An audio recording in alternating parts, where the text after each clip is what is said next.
Hi people, in today's class we are going to start a new concept, a new chapter, a new unit of financial accounting. It is called piecemeal distribution. Before going to this, we can remember the realization process of a partnership firm. Now last chapter ಮಾಡಿದ್ದೇನಪ್ಪ ಅಂದ್ರೆ realization process ಅನ್ನು ಯಾವ ತರ partnership firm dissolve ಆಗುವಾಗ ಅದರ calculation ಮಾಡೋದಂತದನ್ನ ನಾವು ನೋಡಿದೆವು. Realisation process ಅಥವಾ ಡೆಸಲ್ಯೂಷನ್ process ಏನಪ್ಪಾ ಅಂತಂದ್ರೆ ಪಾರ್ಟ್ನರ್ಶಿಪ್ ಫರ್ಮ್ ಡಿಸಾಲ್ವ್ ಮಾಡ್ತಾ ಇದ್ದಾರೆ. ಅಂದ್ರೆ ಆ ಪಾರ್ಟ್ನರ್ಶಿಪ್ ಫರ್ಮ್ ಒಳಗೆ ಇರುವಂತಹ ಎಲ್ಲಾ ಪಾರ್ಟ್ನರ್ಸ್ ಸೇರಿ ಒಂದು ಅಗ್ರಿಮೆಂಟ್ ಮಾಡ್ಕೊಂಡು ಆ ಪಾರ್ಟ್ನರ್ಶಿಪ್ ಫರ್ಮ್ ಅನ್ನು ಕ್ಲೋಸ್ ಮಾಡ್ತಾ ಇದ್ದಾರೆ. ಆ ಕ್ಲೋಸ್ ಮಾಡುವಾಗ ಅಲ್ಲಿರುವಂತಹ ಎಲ್ಲಾ ಅಸೆಟ್ಸ್ ಅನ್ನ ಸೇಲ್ ಮಾಡಿ ಆ ಕಂಪನಿ ಮೇಲೆ ಇರುವಂತಹ ರೆಸ್ಪಾನ್ಸಿಬಿಲಿಟೀಸ್ ಲಯಬಿಲಿಟೀಸ್ ಅನ್ನು ಪೇ ಆಫ್ ಮಾಡುವಂತಹ ಪ್ರೊಸೆಸ್ ಗೆ ನಾವು ರಿಯಲೈಸೇಷನ್ ಪ್ರೊಸೆಸ್ ಅಂತ ಹೇಳಿ ಹೇಳ್ತೇವೆ. ಅಂದ್ರೆ ಆ ಕಂಪನಿ ಒಳಗ ಅಥವಾ ಆ ಪಾರ್ಟ್ನರ್ಶಿಪ್ ಫರ್ಮ್ ಒಳಗ ಇರುವಂತಹ ಎಲ್ಲಾ ಅಸೆಟ್ಸ್ ಅನ್ನು ಸೇಲ್ ಮಾಡೋದು ರಿಯಲೈಸೇಷನ್. ಅಂಡ್ ಅದರಿಂದ ಬರುವಂತಹ ಕ್ಯಾಶ್ ಅನ್ನು ತಗೊಂಡು ಅದರಿಂದ ಬರುವಂತಹ ಅಮೌಂಟ್ ಇಂದ ನಾವು ಎಷ್ಟು ಲಯಬಿಲಿಟೀಸ್ ಇರ್ತಾವ ಕಂಪನಿ ಮೇಲೆ ಅಥವಾ ಪಾರ್ಟ್ನರ್ಶಿಪ್ ಫರ್ಮ್ ಮೇಲೆ, ಏನೇ ರೆಸ್ಪಾನ್ಸಿಬಿಲಿಟೀಸ್ ಇರ್ತಾವ, ಏನ್ ಖರ್ಚುಗಳು, ಏನ್ ಲೋನ್ ಇರ್ತಾವಲ್ಲ ಲಯಬಿಲಿಟೀಸ್, ಅದನ್ನ ಒಂದೊಂದಾಗಿ ಪೇ ಮಾಡ್ತಾ ಹೋಗ್ತಾರೆ. ಬಟ್ ನಾವು ಲಾಸ್ಟ್ ಚಾಪ್ಟರ್ ಒಳಗೆ ನೋಡಿದೇನಪ್ಪ ಅಂತಂದ್ರೆ there is assumption of realisation of assets, all the assets of a firm is at a time. ಅಂದ್ರೆ ಒಂದೇ ಟೈಮ್ ಒಳಗ ಎಲ್ಲಾ ಅಸೆಟ್ಸ್ ರಿಯಲೈಸ್ ಆಗ್ತಾ ಇದಾವ ಅಂತ ಹೇಳಿ ಅಲ್ಲಿ ಅಸ್ಯೂಮ್ ಮಾಡ್ತಾರೆ. ಓಕೆ, ಅಂದ್ರೆ ಕ್ವಶನ್ ಒಳಗೆ ಕೊಟ್ಟಿದ್ದಾನೆ ಈ ಡೇಟ್ ಒಳಗೆ ರೆಸಲ್ಯೂಷನ್ ಆಗ್ತಾ ಇದೆ, ಫರ್ಮ್ ಡಿಸಾಲ್ವ್ ಆಗ್ತಾ ಇದೆ, ಅದೇ ಡೇಟ್ ಒಳಗೆ ಇಷ್ಟು ಅಸೆಟ್ಸ್ ಅನ್ನ ರಿಯಲೈಸ್ ಮಾಡಿದ್ದಾರೆ, ಅದರಿಂದ ಇಷ್ಟು ಅಮೌಂಟ್ ಬಂದಿದೆ ಅಂತ ಹೇಳಿ ಆ ಪ್ರಾಬ್ಲಮ್ಸ್ ಒಳಗೆ ಕೊಡ್ತಿಲ್ಲ. ಅದು ಆಕ್ಚುಲಿ ರಿಯಾಲಿಟಿ ಒಳಗೆ ಆಗ್ತಾ ಇರಲ್ಲ. But in reality this is not happen at a time or at the same day. We cannot realize all the assets of a partnership firm. Okay, in practice this is very difficult to realize all the assets and very difficult to pay off all liabilities in a single day or in some certain period. So in that case in actual process the assets is realizing, all assets are realizing day by day or it will take some time. ಅಂದ್ರೆ assets realise ಆಗ್ಲಿಕ್ಕೆ, assets sale ಆಗ್ಲಿಕ್ಕೆ some time ತಗೊಂತದೆ. ಅಂದ್ರೆ ಒಂದು building ನಾವು sale ಮಾಡಬೇಕಪ್ಪ ಅಂತಂದ್ರೆ ಕೆಲವೊಂದ್ಸಲ 15 days ಆಗ್ತದೆ, ಕೆಲವೊಂದ್ಸಲ 2 ಡೇಸ್ ಆಗ್ತದೆ, ಕೆಲವೊಂದ್ಸಲ 1 ತಿಂಗಳು ಹೋಗ್ಬೋದು. ಅದೇ ತರ ಕಂಪನಿ ಒಳಗೆ ಸಾಕಷ್ಟು ಅಸೆಟ್ಸ್ ಇರ್ತಾವ, ಮಷಿನರೀಸ್, ಫರ್ನಿಚರ್ಸ್ ಇರ್ತಾವ, ದೆನ್ ಲ್ಯಾಂಡ್, ಬಿಲ್ಡಿಂಗ್, ಎಲ್ಲಾ ತರದ ಅಸೆಟ್ಸ್ ಇರ್ತಾವ. ಈ ಎಲ್ಲಾ ಅಸೆಟ್ಸ್ ನಾವು ಸೇಲ್ ಮಾಡ್ಬೇಕಂತಂದ್ರೆ ಅದಕ್ಕೆ ಸರ್ಟೆನ್ ಟೈಮ್ ತಗೋತದೆ. ಆ ಟೈಮ್ ಯಾವ ತರ ತಗೋತಪ್ಪ ಅಂತಂದ್ರೆ ಸಪೋಸ್ ನೀವು ಮಷಿನರಿ ಒಂದಿನ ಇವತ್ತು ಮಾಡ್ತಾ ಇದ್ದೀರಿ, ಇವತ್ತು ರಿಯಲೈಸ್ ಮಾಡ್ತಾ ಇದ್ರಿ machinery, then suppose 2 or 3 days ಬಿಟ್ಟು ಮತ್ತೆ ಬಿಲ್ಡಿಂಗ್ ಸೇಲ್ ಮಾಡಬಹುದು. ಇದೇ ತರ ಏನಾಗ್ತದೆ, ಗ್ರಾಜುಯಲಿ ಅಲ್ಲಿ ಅಸೆಟ್ಸ್ ಅನ್ನು ನಾವು ರಿಯಲೈಸ್ ಮಾಡ್ತಿದ್ದೇವೆ. ಅಂದ್ರೆ ಸರ್ಟೆನ್ ಟೈಮ್ ತಗೊಂಡು ನಾವು ಏನ್ ಮಾಡ್ತಾ ಇದ್ದೇವೆ, ಅಸೆಟ್ಸ್ ಅನ್ನ ರಿಯಲೈಸ್ ಮಾಡ್ತಾ ಇದ್ದೇವೆ. But not at a time or but not in a single day. ಒಂದು ಡೇ ಒಳಗೆ ನಾವು ಅಸೆಟ್ಸ್ ಅನ್ನ ರಿಯಲೈಸ್ ಮಾಡ್ತಾ ಇಲ್ಲ. ಸೊ ಇಲ್ಲಿ ಸರ್ಟೆನ್ ಟೈಮ್ ತಗೊಂತಾ ಇದೀವಿ ಅಂತಂದ್ರೆ ಅದು ಸ್ಟೆಪ್ ಬೈ ಸ್ಟೆಪ್ ಇನ್ಸ್ಟಾಲ್ಮೆಂಟ್ ಮೇಲೆ ನಮ್ಗೆ ಕ್ಯಾಶ್ ಬರ್ತಾ ಇದೆ ಅಂತ ಹೇಳಿ. ಅಂದ್ರೆ ಒಂದು ನೀವು ಮಷಿನರಿ ಪರ್ಚೇಸ್ ಸೇಲ್ ಮಾಡ್ತಾ ಇದ್ರಿ, ಅದರಿಂದ ಕ್ಯಾಶ್ ಬರ್ತಾ ಇದೆ. ನೆಕ್ಸ್ಟ್ ಒಂದು 2-3 ಡೇಸ್ ಬಿಟ್ಟು ಮತ್ತೆ ಬಿಲ್ಡಿಂಗ್ ಸೇಲ್ ಮಾಡ್ತಾ ಇದ್ರಿ, ಅದರಿಂದ ಮತ್ತೆ ಕ್ಯಾಶ್ ಬರ್ತಾ ಇದೆ. 1 ತಿಂಗಳ ಬಿಟ್ಟು ಅಥವಾ 2 ಮಂತ್ಸ್ ಬಿಟ್ಟು ಮತ್ತೆ ಅದರೊಳಗೆ ಆ ಕಂಪನಿ ಫರ್ಮ್ ಒಳಗೆ ಇರುವಂತಹ ಲ್ಯಾಂಡ್ ಅನ್ನು ಸೇಲ್ ಮಾಡ್ತಾ ಇದ್ರಿ, ಅದರಿಂದ ಮತ್ತೆ ಕ್ಯಾಶ್ ಬರ್ತಾ ಇದೆ. ಸೊ ಈ ತರ ಏನಾಗ್ತಾ ಇದೆ ರಿಯಲೈಸೇಷನ್ ಪ್ರೊಸೆಸ್ ಒಳಗೆ ಸ್ಟೆಪ್ ಬೈ ಸ್ಟೆಪ್ ಇನ್ಸ್ಟಾಲ್ಮೆಂಟ್ ಮೇಲೆ ನಮಗೆ ಕ್ಯಾಶ್ ಪಾರ್ಟ್ನರ್ಶಿಪ್ ಫರ್ಮ್ ಗೆ ಹರಿದು ಬರ್ತಾ ಇದೆ. ಓಕೆ, ರಿಯಲೈಸೇಷನ್ ಪ್ರೊಸೆಸ್ ಒಳಗೆ ಏನಾಗ್ತಾ ಇದೆ, ಕ್ಯಾಶ್ ಅಟ್ ಎ ಟೈಮ್ ಬರ್ತಾ ಇಲ್ಲ, but cash is we are receiving at a certain time, at a certain steps. Okay, ಈ ತರ ಸ್ಟೆಪ್ಸ್ ಬೈ ಸ್ಟೆಪ್ಸ್ ಏನಾಗ್ತಾ ಇದೆ, ಕ್ಯಾಶ್ ಬರ್ತಾ ಇದೆ. ಆ ಬಂದಂತಹ ಕ್ಯಾಶ್ ಅನ್ನು ನಾವು ಲಯಬಿಲಿಟೀಸ್ ಪೇ ಮಾಡಬೇಕಾಗಿದೆ, ಹಾಗಾದ್ರೆ ಇಲ್ಲಿ ಪೀಸ್ಮೇಲ್ ಡಿಸ್ಟ್ರಿಬ್ಯೂಷನ್ ಅಂತ ಹೇಳಿ ಒಂದು ಹೊಸ ಚಾಪ್ಟರ್ ಬರ್ತಾ ಇದೆ.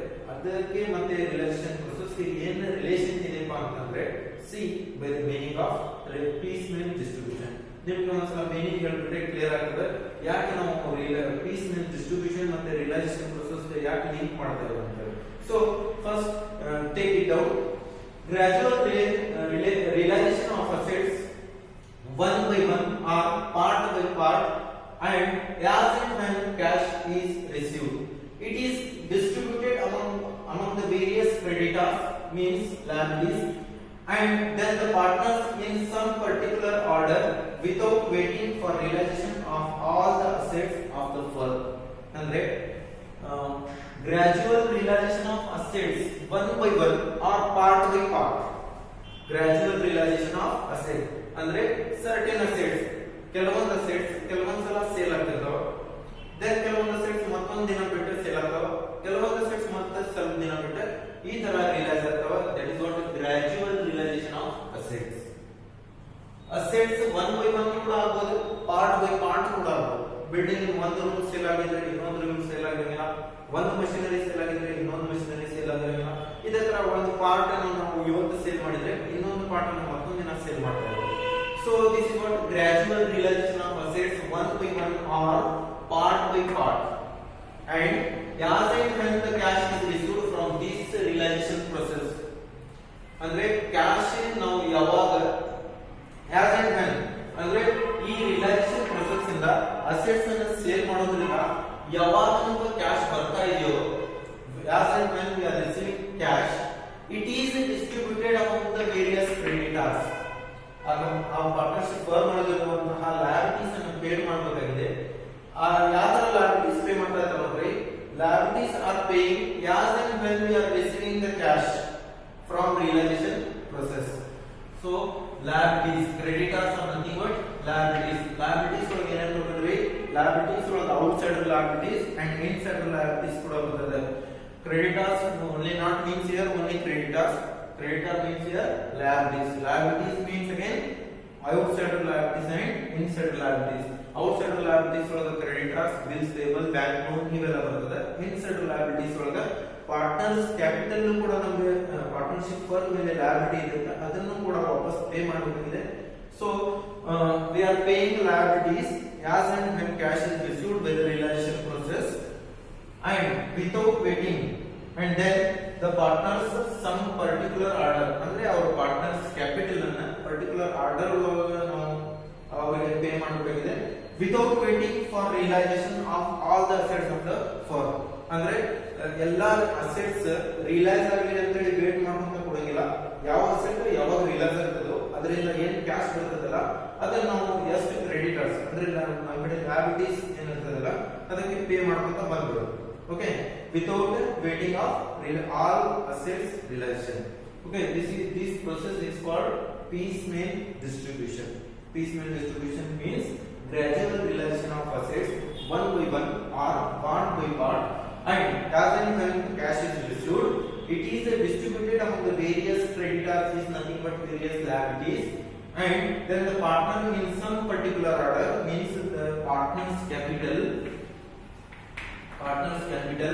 After when first ನಾವು liabilities pay ಮಾಡಬೇಕು, ಅಂದ್ರೆ outside liabilities ಅನ್ನು ಪೇ ಮಾಡಬೇಕು. ಅದಾದ್ಮೇಲೆ ನಮಗೆ ಏನು ಅಮೌಂಟ್ ಉಳಿತದಲ್ಲ ರಿಯಲೈಸೇಷನ್ ಪ್ರೊಸೆಸ್ ಇಂದ ಬಂದಂತ ಅಮೌಂಟ್ ಉಳಿತದಲ್ಲ ಆ ಅಮೌಂಟ್ ಗಳನ್ನು ನಾವು ಪಾರ್ಟ್ನರ್ಸ್ ಕ್ಯಾಪಿಟಲ್ ಗೆ ಶೇರ್ ಮಾಡಬೇಕಾಗಿದೆ ಇನ್ ಸಮ್ ಪರ್ಟಿಕ್ಯುಲರ್ ಆರ್ಡರ್. ಅದನ್ನು ಕೂಡ ಅದಕ್ಕೆ ಒಂದು ಸಮ್ ಪರ್ಟಿಕ್ಯುಲರ್ ಆರ್ಡರ್ ಇದೆ, ಆ ಆರ್ಡರ್ ಪ್ರಕಾರ ನಾವು ಇವ್ರ ಕ್ಯಾಪಿಟಲ್ ಅನ್ನು ಪೇ ಮಾಡಬೇಕಾಗ್ತದೆ. Without waiting for realisation of all the assets of the firm. ನಾವು ಎಲ್ಲಾ ಅಸೆಟ್ಸ್ ರಿಯಲೈಸ್ ಆಗಲಿ ಅಂತ ಹೇಳಿ ಇಲ್ಲಿ ವೇಟ್ ಮಾಡೋದಿಲ್ಲ. ಯಾಕೆ ವೇಟ್ ಮಾಡೋದಿಲ್ಲ ಅಂತಂದ್ರೆ suppose we have bank loan on partnership firm. Partnership firm ಒಂದು ಬ್ಯಾಂಕ್ ಲೋನ್ ತಗೊಂಡಿದೆ. ಬ್ಯಾಂಕ್ ಲೋನ್ ಅಂತಂದ್ರೆ ಏನ್ರಿ, ಅದು ಕೂಡ ಒಂದು ಲಯಬಿಲಿಟಿ. ಅದಕ್ಕೆ ನಾವು ಎಷ್ಟು ಟೈಮ್ ಆಗಿ ಲೇಟ್ ಆಗಿ ಪೇ ಮಾಡ್ತೇವಲ್ಲ ಅಷ್ಟು ಇಂಟ್ರೆಸ್ಟ್ ನಮ್ಮ ಮೇಲೆ ಬರ್ತದೆ. ಸೊ ಇಲ್ಲಿ ಏನ್ ಮಾಡ್ತಾರೆ, as and when cash is received, then we are going to pay bank loan. Why? Because we are neglecting the paying of more and more interest on that loan. ಅಂದ್ರೆ ಆ loan ಮೇಲೆ ಬರುವಂತಹ ಹೆಚ್ಚು ನಾವು interest ಅನ್ನು pay ಮಾಡಿದ್ದೀವಿ ಬಯಸಂಗಿಲ್ಲ. So ಅದಕ್ಕೆ ಯಾವಾಗ ನಮ್ಮ ಕಡೆ ಕ್ಯಾಶ್ ಬರ್ತದಲ್ಲ ಅವಾಗ ಪೇ ಮಾಡಿ ಮುಗಿಸ್ಬಿಡ್ತೇವೆ. So this is what this process is called piecemeal distribution. ಅಂದ್ರೆ ಪೀಸ್ ಆಗಿ ಕ್ಯಾಶ್ ಅನ್ನು ಡಿಸ್ಟ್ರಿಬ್ಯೂಟ್ ಮಾಡೋದು among all liabilities including partners capital. ಎಲ್ಲ ಪಾರ್ಟ್ನರ್ಸ್ ಕ್ಯಾಪಿಟಲ್ ಮತ್ತೆ ಔಟ್ಸೈಡ್ ಕ್ರೆಡಿಟರ್ಸ್ ಆಗಿರ್ಬೋದು, ಬಿಲ್ಸ್ ಪೇಬಲ್ ಆಗಿರ್ಬೋದು, ಅಥವಾ ಯಾವುದೋ ಲೋನ್ ಆಗಿರ್ಬೋದು, ಔಟ್ಸೈಡ್ ಲಯಬಿಲಿಟೀಸ್ ಅನ್ನ ಪೀಸ್ ಆಗಿ ಡಿಸ್ಟ್ರಿಬ್ಯೂಟ್ ಮಾಡುವಂತಹ ಪ್ರೊಸೆಸ್ ಗೆ ನಾವು piecemeal distribution ಅಂತ ಹೇಳಿ ಹೇಳ್ತೇವೆ. ಹಾಗಾದ್ರೆ ಇಲ್ಲಿ ಇನ್ನೊಂದು ಕ್ವಶನ್ ಬರ್ತದೆ, ಯಾರಿಗೆ ಫಸ್ಟ್ ನಾವು ಕೊಡಬೇಕಂತ ಹೇಳಿ. ಇವಾಗ ರಿಲೈಸೇಷನ್ ಮಾಡ್ತಾ ಇದ್ರಿ, ಅಸೆಟ್ ಸೇಲ್ ಮಾಡ್ತಾ ಇದ್ರಿ, cash we are receiving cash with this process. Assets realise ಮಾಡಿದ ಮೇಲೆ ನಮಗೆ ಕ್ಯಾಶ್ ಬರ್ತಾ ಇದೆ. ಹಾಗಾದ್ರೆ ನಾವು ಆ ಕ್ಯಾಶ್ ತಗೊಂಡು ಯಾರಿಗೆ ಫಸ್ಟ್ ಪೇ ಮಾಡಬೇಕಾಗಿದೆ? That is the question. First we have to pay.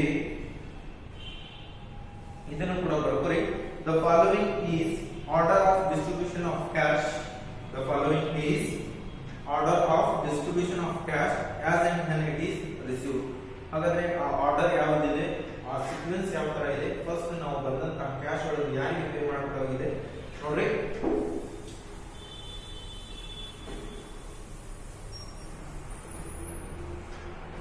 Order of payment.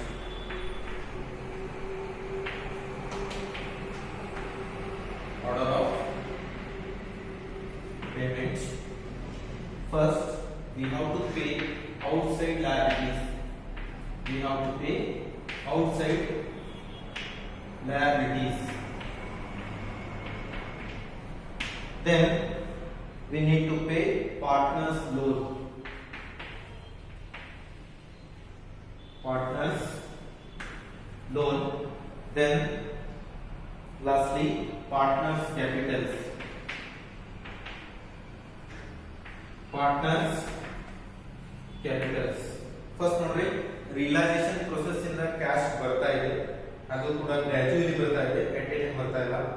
ಆ ಬಂದಂತಹ ಕ್ಯಾಶ್ ಅನ್ನು ನಾವು first we have to pay outside liabilities from the realisation process.